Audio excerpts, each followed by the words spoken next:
सभी को नमस्कार। पृथ्वी की उत्पत्ति के बाद जब भूगोल में महाद्वीपों और महासागरों की उत्पत्ति के बारे में अध्ययन हुआ तो कई विद्वानों ने अपने अपने विचार महाद्वीपों और महासागरों की उत्पत्ति के बारे में प्रस्तुत किए। उन्हीं में से एक बड़ा ही महत्वपूर्ण जो सिद्धांत है, जो वेगनर द्वारा प्रस्तुत किया गया 1912 में, वो है महाद्वीपीय प्रवाह सिद्धांत। उसके बारे में हम आज बात करने वाले हैं।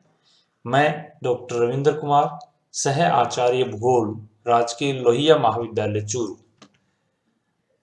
दोस्तों, जैसा आपको पता है कि महाद्वीप तथा महासागर जो हैं वो पृथ्वी पर बनने वाले सबसे पहले उच्चावच हैं, इसलिए इन्हें प्रथम श्रेणी के उच्चावच कहा गया है। सबसे पहले इनके निर्माण के बारे में जब बात हुई तो पटल विरूपण को इसका आधार माना गया, चूंकि ये बताया गया कि जैसे जैसे पृथ्वी ठंडी होती है तो वो छोटी होती है और श्रिंकिंग के कारण ये जो इसका सरफेस है, इसमें इसके जो पटल है उसमें विरूपण आने लगता है, जिसके कारण कुछ भाग नीचे रह जाते हैं जो सागर बन गए और कुछ उठे हुए भाग हैं वो पर्वत श्रेणियां बन जाती हैं, जो कि स्थल भाग हो गए, एक तरह से महाद्वीपों का भाग हो गए। बाद में महाद्वीप व महासागरों की उत्पत्ति के बारे में जो सबसे महत्वपूर्ण बात हुई वो संकुचन की बात हुई कि इनकी उत्पत्ति का प्रमुख कारण संकुचन रहा है। यानी जैसे जैसे पृथ्वी ठंडी हुई, ठंडा होने के कारण उसमें संकुचन होने लगा और इस संकुचन के परिणाम स्वरूप इसके धरातल पर महाद्वीप और महासागरों का निर्माण हुआ है। लॉर्ड केल्विन ने इस संकुचन का कारण पृथ्वी के ठंडे होने को बताया। लेफ्वर्थ तथा लव नाम के जो वैज्ञानिक थे उन्होंने भी संकुचन सिद्धांत को माना। संकुचन सिद्धांत की कमियों को दूर करते हुए सबसे पहले स्थल प्रवाह सिद्धांत का जो प्रतिपादन किया वो टेलर महोदय द्वारा किया गया।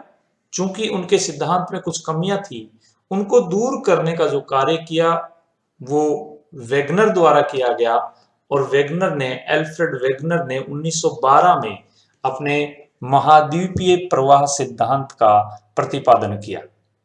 मुख्य रूप से जब इन्होंने इस सिद्धांत का प्रतिपादन किया तो स्थलों के प्रवाह के बारे में कुछ विचार पहले के वैज्ञानिकों ने दे दिए थे। उन सभी विचारों को समाहित करके और वेगनर ने अपनी बात रखी है। जिस समय वेगनर अपना सिद्धांत प्रतिपादित करने वाले थे, उससे पहले वो अमेरिका के एपलेचियन क्षेत्र में रिसर्च कर रहे थे। जलवायु संबंधी रिसर्च उनकी जारी थी और जब उन्होंने ये पाया कि एपलेचियन वाला जो भाग है वो इस समय शीतोष्णीय खंड में है, फिर भी वहां कोयले की सीम्स उन्हें पाई गई हैं, इसका मतलब उनको लगा कि कभी ना कभी या तो ये भाग जो है, ये एपलेचियन वाला जो क्षेत्र है, ये भूमध्य रेखा के आसपास रहा है या फिर जलवायु में परिवर्तन हुआ है। तो उनके मस्तिष्क में जो विचार आया वो ये आया कि जलवायु का परिवर्तन है वो उसके कम चांस हैं, इसकी बजाय ये स्थल निश्चित रूप से पहले कहीं और रहा है और बाद में प्रवाह के कारण ये इस स्थान पे आया है। इस सिद्धांत के पक्ष में बहुत से प्रमाण दिए गए जो भूगर्भिक बनावट, जलवायु तथा वनस्पति से संबंधित थे। इनके आधार पर वेगनर ने यह प्रमाणित करने का प्रयास किया है कि प्रारंभ में सभी स्थल भाग जो हैं वो एक ही स्थल खंड, जिसे उन्होंने पेंजिया नाम दिया, के रूप में थे। सर्वप्रथम इस संबंध में फ्रांसिस बेकन ने 1620 में अफ्रीका तथा अमेरिका के मानचित्रों के आधार पर बताया कि इन दोनों महाद्वीपों की सीमा जो है वो एक दूसरे से फिट हो सकती है। यानी इनकी बनावट इस प्रकार की है कि उनको यदि पास में लाया जाए तो ऐसे लगता है कि ये कभी ना कभी एक ही भूभाग का हिस्सा रहे हैं। मानचित्र को देखकर हम ये बता सकते हैं कि ये दक्षिणी अमेरिका वाला महाद्वीप है, ये अफ्रीका है। तो इनको यदि पास में लाया जाए तो ये एकदम इनकी सीमा वाला जो भाग है ये फिट हो जाता है। तो ऐसे लगता है कि ये कभी ना कभी एक स्थल खंड के भाग रहे हैं। ये बड़ा ही महत्वपूर्ण प्रमाण और सबसे पहला प्रमाण जो प्रस्तुत किया गया वैज्ञानिकों के द्वारा प्रवाह के संबंध में। 1858 में एंतानियो स्नाइडर पेलेग्रिनी ने दक्षिणी अमेरिका व अफ्रीका के दो मानचित्र बनाए, एक पहले का और एक बाद का मानचित्र उन्होंने बनाया। पहले का मानचित्र जो है उसमें उन्होंने इसे एक ही स्थल खंड का भाग बताया है। ये देखिए आप, ये पूरा एक स्थल खंड है, ये अफ्रीका वाला भाग है और ये दक्षिणी अमेरिका वाला भाग है। लेकिन बाद में जो उन्होंने इसको अलग किया तो ये मानचित्र बनाया। तो इससे ऐसा दिखाने की कोशिश की है कि ये पहले एक स्थलखंड का भाग रहे हैं और बाद में एक दूसरे से अलग हुए हैं। इसी प्रकार से विभिन्न मानचित्रों को यदि हम देखें तो एक दूसरे की सीमा उनमें आपस में फिट होती हुई दिखती है, आप देख सकते हैं इस प्रकार से। तो एक ये जो महत्वपूर्ण प्रमाण था वो प्रस्तुत किया। इसके बाद वेगनर ने भी अपने जो रिसर्च थी उसके आधार पे कुछ प्रमाण प्रस्तुत किए और वेगनर ने ये बताया कुछ जीवाश्मों की मौजूदगी जो है वो विभिन्न महाद्वीपों में पाई जाती है। एक जैसे जीवाश्म अलग अलग महाद्वीप के कुछ क्षेत्रों में पाए जा रहे हैं, इसका मतलब ये भूभाग एक साथ रहे हैं। इससे हमें पता चलता है, आप देख सकते हैं। सबसे ज्यादा जो महत्वपूर्ण बात है कि एक फॉसिल था, जो जीवाश्म था ग्लोस्पोटेरिस, ये आप देखेंगे तो ऑस्ट्रेलिया में भी पाया जा रहा है, अंटार्कटिका में भी, इंडिया में भी, अफ्रीका में भी और साउथ अमेरिका में भी। ये सब जगह इसकी मौजूदगी है। तो इससे ऐसा लगता है कि ये जीव कभी ना कभी यहाँ रहा है और ये सारे के सारे स्थल खंड हैं वो एक दूसरे के साथ जुड़े हुए हैं। इसी प्रकार से दूसरे जो जीवाश्म हैं जिसमें लिस्टोरोसोरस है, मेसोसोरस है, इस प्रकार के अन्य जो जीव हैं उनके जीवाश्म हैं वो भी इन अलग अलग महाद्वीपों में पाए जा रहे हैं। तो ये भी एक प्रमाण है। एक अन्य प्रमाण के द्वारा ये बताया गया कि कार्बनिफेरस युग के हिमानीकरण के प्रभाव, यानी जो ग्लेशिएशन हुआ उस समय हिमानीकरण हुआ, उसके प्रभाव हमें ब्राजील में, फॉकलैंड में, दक्षिण अफ्रीका, प्रायद्वीपीय भारत तथा ऑस्ट्रेलिया में पाए जा रहे हैं। तो ये संभव है कि ये सभी स्थल भाग एक रहे होंगे। तो इस प्रकार से ये एक ही साथ जोड़ेंगे तो वो एक स्थान पे आ जाएंगे सारे के सारे।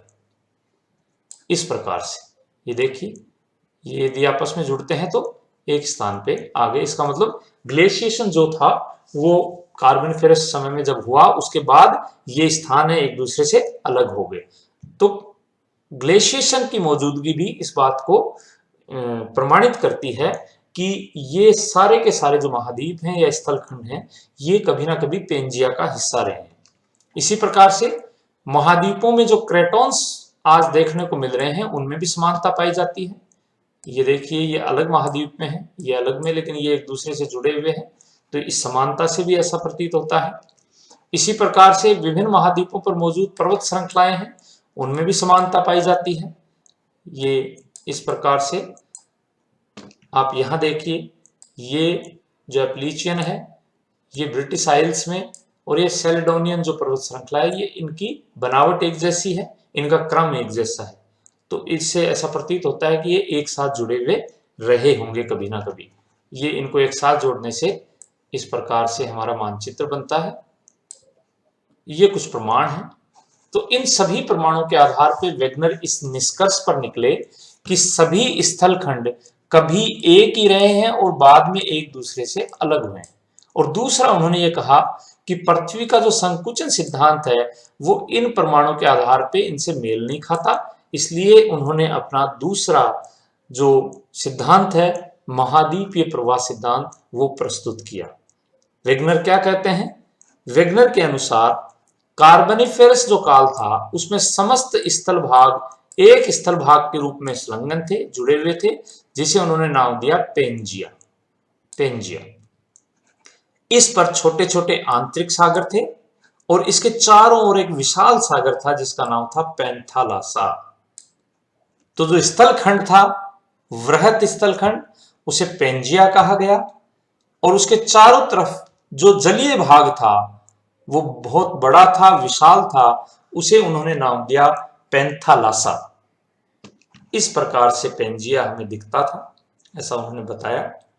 और पेंजिया के दो भाग थे, ऊपर वाला भाग जिसमें आज का उत्तरी अमेरिका, यूरोप और एशिया शामिल थे, जिसे लोरेशिया कहा गया, और इसका जो दक्षिणी भाग है, नीचे वाला भाग, इसे गोंडवाना लैंड कहा गया।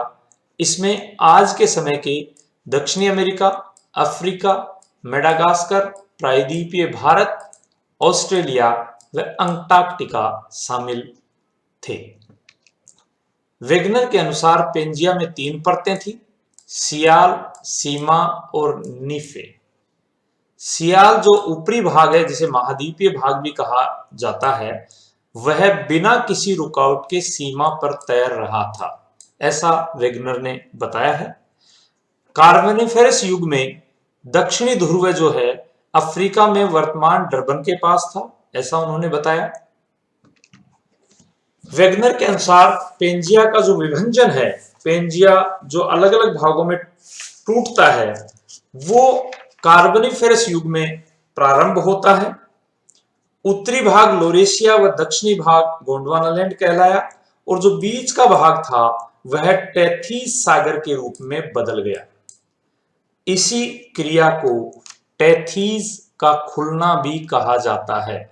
यानी जब पेंजिया के 2 भाग हुए तो उन दोनों ही भागों के बीच में जो जलीय भाग रह गया उसे टेथीस सागर कहा जाता है, और इस क्रिया को टेथीस का खुलना कहा जाता है। ये आप देख सकते हैं कि किस प्रकार से पेंजिया जो है वो बाद में अलग अलग टुकड़ों में बंटकर और आज के विभिन्न महाद्वीपों का रूप लेता है। आप देख सकते हैं ये पेंजिया पूरा का पूरा इसमें दिख रहा है, और उसके बाद ये नीचे आप देखें यहाँ पे, ये देखिए ये समय दिखाया गया कि इतने मिलियन ईयर्स पहले ये स्थिति थी। उससे आप देख सकते हैं कि किस तरह से आज की पोजीशन में ये आए होंगे। ये देखिए ये अफ्रीका है, ये दक्षिणी अमेरिका है, ये मेडागास्कर यहां से टूट के जा रहा है देखिए, और ये देखिए भारत, प्रायद्वीपीय भारत वाला भाग ये जाके यहाँ पे टकराता है एशियन प्लेट्स। ये देखिए प्रवाह होता है, ये ऑस्ट्रेलिया, ये अंटार्कटिका, जो दक्षिणी गोंडवाना लैंड वाला भाग, और ऊपर वाला लोरेशिया जो उत्तरी अमेरिका, यूरोप और एशिया वाला भाग है। इसको आप देख सकते हैं आसानी से एनिमेशन के द्वारा। वेगनर के अनुसार जो जुरासिक युग था उसमें गोंडवाना लैंड का जो है विभंजन होता है, यानी जो दक्षिण वाला भाग है उसका विभंजन हो गया, तथा प्रायद्वीपीय भारत मेडागास्कर, ऑस्ट्रेलिया, अंटार्कटिका और गोंडवाना लैंड से अलग होकर प्रभावित हो गए। इसी समय उत्तरी व दक्षिणी अमेरिका पश्चिम की ओर प्रवाहित हो गए, वेस्टवर्ड्स। प्रायद्वीपीय भारत के उत्तर की ओर प्रवाहित होने के कारण हिंद महासागर का निर्माण हो गया, क्योंकि जगह मिल गई जल को, तो वहां पे हिंद महासागर बन गया। अमेरिका के पश्चिम में प्रवाहित होने के कारण आंध्र महासागर बना। तो यहाँ महाद्वीपों के साथ साथ महासागरों के निर्माण के बारे में भी बताया गया है कि महाद्वीप तो बने ही बने, महासागर कैसे बने। तो महाद्वीप तो पेंजिया से अलग हो जो टुकड़े हुए वो महाद्वीप बन गए, और उनके बीच में जो स्थान बच गया जहां पानी भर गया वो महासागर बन गए। इसी प्रकार से पेंथालासा पर चारों ओर से अतिक्रमण हो गया, क्योंकि स्थल भाग टूट के अलग अलग जगह पे चले गए। तो पेंथालासा पर चारों ओर अतिक्रमण होने के कारण उसका आकार थोड़ा कम हो गया और वह प्रशांत महासागर बन गया। ध्रुव से महाद्वीप के हटने से आर्कटिक सागर बन गया। तो विभिन्न सागरों के निर्माण के बारे में इन्होंने बता दिया। सीमा द्वारा रुकावट के कारण वलित पर्वत बन गए, यानी आप देखिए कि जब उदाहरण के रूप में दक्षिणी अमेरिका जो है जब वो पश्चिम की तरफ जाता है, यहां देखिए कि दक्षिणी अमेरिका है, ये जब यहां से पश्चिम की तरफ जाता है तो ये बताया गया कि सियाल जो है जब सीमा के द्वारा रुकावट आई तो वहां पे पर्वत खड़े हो गए और एंडीज पर्वत का निर्माण हो गया। इस प्रकार से ये कहना चाह रहा है। लेकिन यहाँ पे वेगनर ने गलती कर दी कि उन्होंने पहले कहा कि सियाल जो है वो सीमा पर बिना रुकावट के चलता है, लेकिन पर्वतों के निर्माण को जब उन्हें बताना था, उनका वर्णन करना था, तो तो उन्होंने अपनी ही बात को नकार दिया और उन्होंने कहा कि सीमा द्वारा रुकावट के कारण वलित पर्वत बने। तो ये एक आलोचनात्मक पक्ष है उनके सिद्धांत का।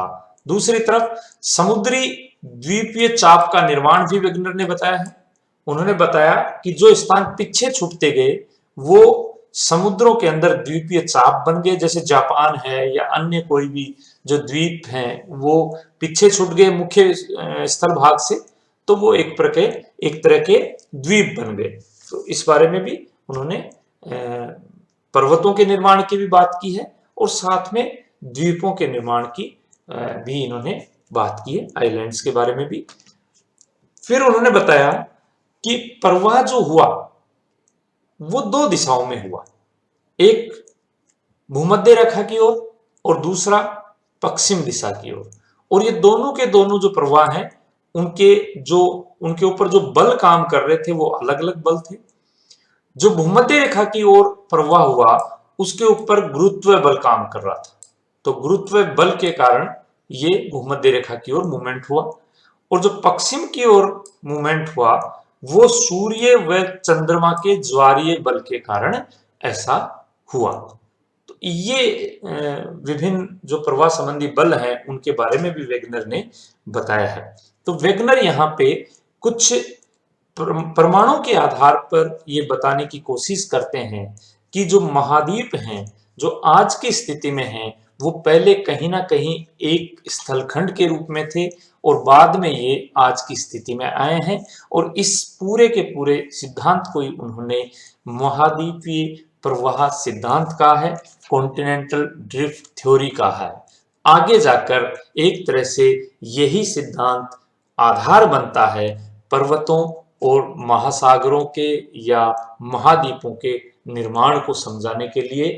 मुख्य रूप से जो हमारी प्लेट विवर्तनी की जो सिद्धांत है उसका एक महत्वपूर्ण आधार महाद्वीपीय प्रवाह सिद्धांत रहा है। ये जानकारी महाद्वीपीय सिद्धांत प्रवाह सिद्धांत के बारे में है। बहुत बहुत धन्यवाद, आपने इसे ध्यान से सुना। आप कोशिश करें बार बार इसे सुने और समझने की कोशिश करें कि वेगनर क्या अपने सिद्धांत में कहना चाहते हैं। कृपया अन्य जो आप टॉपिक्स पढ़ना चाहते हैं उसके लिए हमारे YouTube चैनल को सब्सक्राइब करें, शेयर करें, अपने साथियों को बताएं, साथियों के साथ शेयर करें ताकि ज़्यादा से ज़्यादा विद्यार्थियों को इसका फायदा मिल सके। धन्यवाद।